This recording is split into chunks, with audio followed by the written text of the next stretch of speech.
Lord help.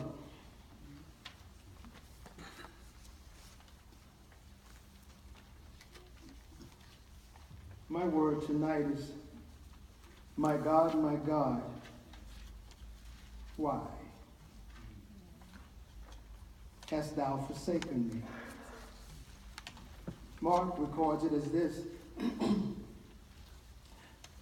When the 6 hours come, there was darkness over the whole land until the 9th hour. And at the 9th hour, Jesus cried with a loud voice, saying, Eloma, Eloma, lama sabachthani, which is being interpreted, my God, why hast thou forsaken me? Now, Good Friday to me is a contradiction, and at that time it wasn't very good for him. Someone who's being abused and berated and whipped and scorned and crucified on an old rugged cross. They didn't sand the cross down. It was rugged. It was intended to hurt. But I remember the words of John 3:16, for God so loved the world that he gave his only begotten Son, that whosoever believeth in him should not perish, but have everlasting life. We have to believe in the death, burial, and the resurrection in order for us to be the children of God. And God gave his Son not to Christians. He didn't give him to the righteous. He gave him to the world. He gave him to sinners. And so who else should have been around the cross? Who else should have been doing their thing? So we have to begin to understand and learn that God saves sinners. Yes.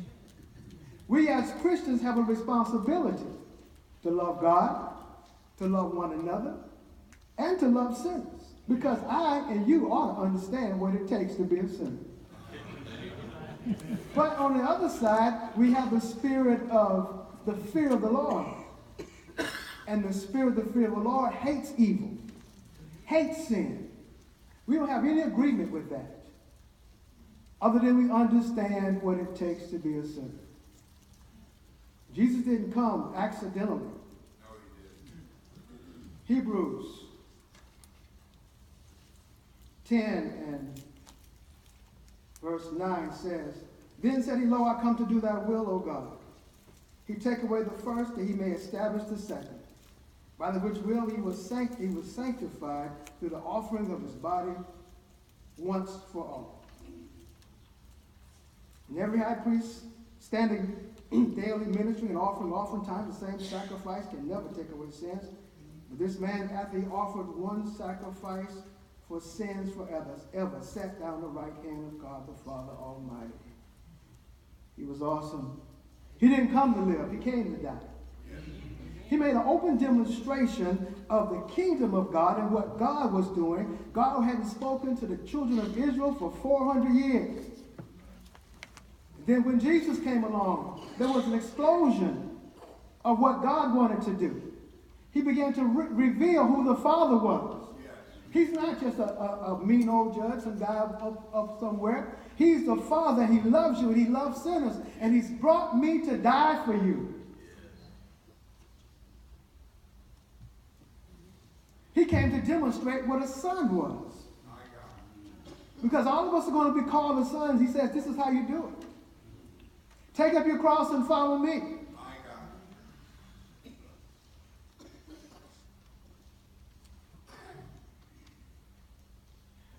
But to come seeking God, believing in him, and finding yourself in a God-forsaken moment.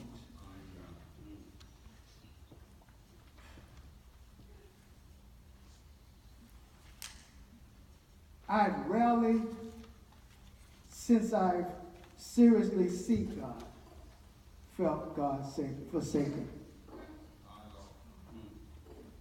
But it doesn't mean I've never felt like it. There comes time in a Christian's life that you're going to cry out and say, where are you, God? I need you. I've been praying. I've been doing this, that, and the other.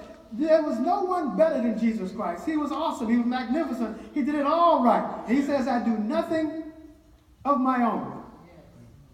I do what I hear my Father say do, and I say what he says to do. So say. So to come all the way this way, even to give up his life, he says, I know it's possible. Can you just let this cup pass? Before he had given God a chance to answer the question, he answered it himself. Nevertheless, I know what your will is. So I don't have to ask you over and over again, do you want me to do this?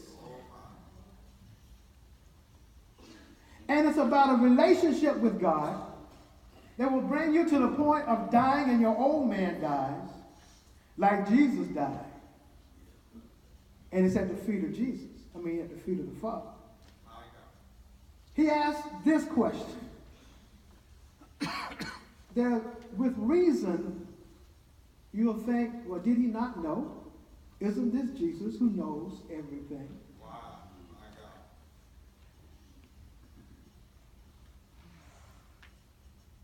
God. I believe he said that for us. That everything was done on the cross, he took it away and washed it away. And as you and I grow in a relationship with this Jesus, this death, burial, and resurrection, we'll never have to answer that question ever in our life again. God, why hast thou forsaken me?